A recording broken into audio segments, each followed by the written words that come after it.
few moments later. Assalamualaikum warahmatullahi wabarakatuh. Waalaikumsalam warahmatullahi wabarakatuh. Kami dari kelompok 6 dari regular C ingin mempresentasikan tugas kita yang berjudul penilaian kerentanan dan risiko dalam sistem IoT. Perkenalkan, nama saya Muhammad Firja Lufan. Perkenalkan, nama saya Ilmi Abdul Rizik. Saya Asal Maulana, nama saya Reza Ditaman. Jadi di sini ada keamanan IoT dan pentingnya penilaian kerentanan. Keamanan dalam sistem IoT sangat krusial karena banyaknya perangkat yang saling terhubung dan bertukar data secara otomatis. Oleh karena itu, pentingnya dilakukan penilaian kerentanan untuk mengetahui titik lemah sistem dari mencegah potensi risiko sebelum dimanfaatkan oleh pihak yang tidak bertanggung jawab. Nah, jenis penilaian kerentanan. Penilaian kerentanan terbagi menjadi 3 pendekatan utama, yaitu white box testing, black box testing, gray box testing. Yang pertama yaitu ada white box testing. Pengujian memiliki pengetahuan penuh tentang sistem dari jaringan yang diuji, cocok untuk pengujian internal. Nah, yang kedua yaitu ada black box testing. Penguji tidak mengetahui struktur sistem. Ini meniru kondisi serangan sebenarnya. Yang ketiga yaitu ada gray box testing. Pengujian memiliki sebagian informasi teknis sistem, memungkinkan evaluasi dari dalam dan luar secara seimbang. Dan selanjutnya itu ada big bounty dan pengujian penetrasi. Jadi apa sih itu big bounty program? Jadi big bounty program itu kurang lebih mengundang peretas etis, ethical hacker untuk menemukan kelemahan sistem sebagai bentuk kolaborasi keamanan. Contohnya itu HackerOne. Dan selanjutnya itu penetration testing, pen testing. Simulasi serangan yang dilakukan secara terfokus oleh pihak profesional untuk mengetahui dampak dari kerentanan. Selanjutnya itu adalah pengujian dari sebuah kerentanan. Yang pertama itu pengujian kerentanan pada sebuah port scanner. Yang pertama itu port scanner. Itu contoh alatnya itu pertama ada NF, yang kedua NCAP itu untuk menemukan port yang terbuka. Yang kedua itu untuk password testing tools. Yang pertama itu ada brute force dan dictionary attack untuk menguji kekuatan kata sandi. Kemudian yang ketiga itu ada web vulnerability tools. Itu contohnya itu WhatsApp, OpenFace, dan Worksuite. Itu untuk mencari celah dari sebuah aplikasi yang dibangun berdasarkan web. Di sini juga ada konsep risiko dan kerentanan. Kerentanan adalah kelemahan teknis dalam sistem, sedangkan risiko adalah tinggi ancaman terhadap aset tertentu dalam suatu konteks organisasi. Kerentanan yang sama bisa memiliki dampak berbeda tergantung lingkungannya.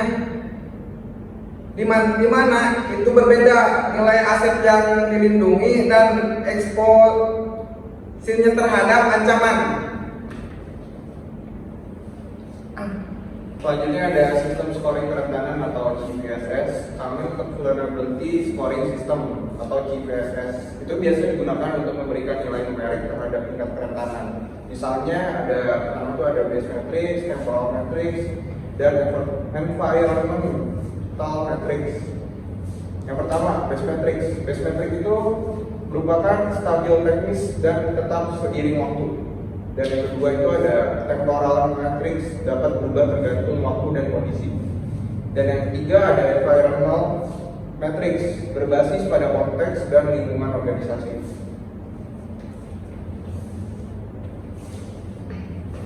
Permodelan ancaman dan DFD. Threat modeling membantu untuk menggambarkan bagaimana data mengalir dalam sistem dan di mana potensi celah keamanan berada. Alat bantu seperti data flow diagram DFD digunakan untuk memvisualisasikan perangkat dan aliran data antar elemen sistem. Zona keamanan dan batas kepercayaan dibentuk untuk membatasi akses antar komponen. Selanjutnya ada model strike dan skor risiko dari model. Strike itu digunakan untuk mengidentifikasi jenis ancaman. Itu contohnya itu spoofing, tampering, manipulation, dan lain-lain. Kemudian yang kedua itu ada dread. Itu digunakan untuk mengukur dan memberikan skor risiko berdasarkan damage, exploitability, affected user, dan discoverability.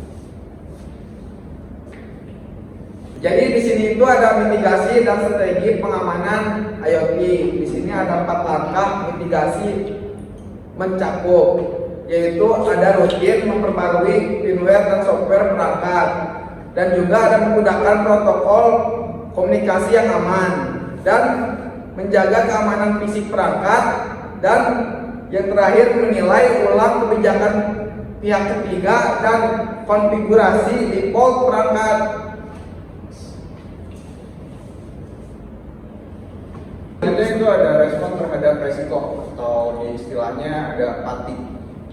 Strategi organisasi dalam menghadapi resiko dibagi menjadi 4 kategori. Yang pertama itu ada terminate atau avoid, yaitu pengertiannya adalah menghentikan aktivitas yang beresiko. Dan yang kedua itu ada treat atau reduce, pengertiannya adalah mengurangi dampak atau kemungkinan resiko. Dan yang ketiga ada transfer atau share, yaitu mengalihkan sebagian resiko ke pihak ketiga, misal asuransi. Dan yang terakhir itu ada tolerant atau accept, yaitu menerima resiko yang dianggap kecil dan terkendali. Baik, dilanjut. Di sini ada inovasi keamanan IoT dengan blockchain.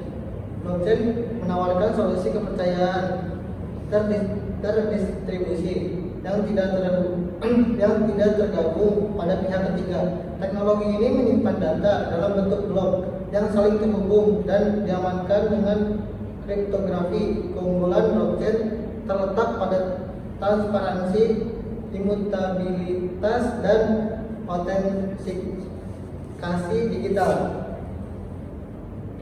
Selanjutnya ada pun aplikasi yang menggunakan sistem blockchain di dalam IoT. Itu yang pertama itu autentikasi pada sebuah perangkat. Yang kedua itu ada enkripsi dan validasi terhadap data sensor.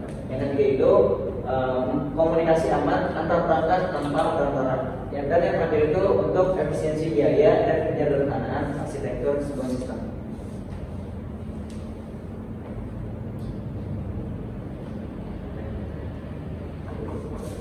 Jadi intinya dari bab ini adalah membahas pentingnya mengidentifikasi dan menilai kerentanan dalam sistem IoT menggunakan metode seperti white box, black box, dan bug bounty. Penilaian resiko dilakukan dengan alat bantu seperti GPSS, Strike, dan DRIP untuk mengukur tingkat ancaman secara sistematis. Strategis mitigasi meliputi pembaruan sistem, enkripsi, dan pembatasan akses. Bab ini juga menyoroti inovasi keamanan melalui teknologi blockchain sebagai solusi untuk autentikasi dan validasi data pada perangkat IoT. Sekian, terima kasih dari kelompok kami. Wassalamualaikum warahmatullahi wabarakatuh. Waalaikumsalam.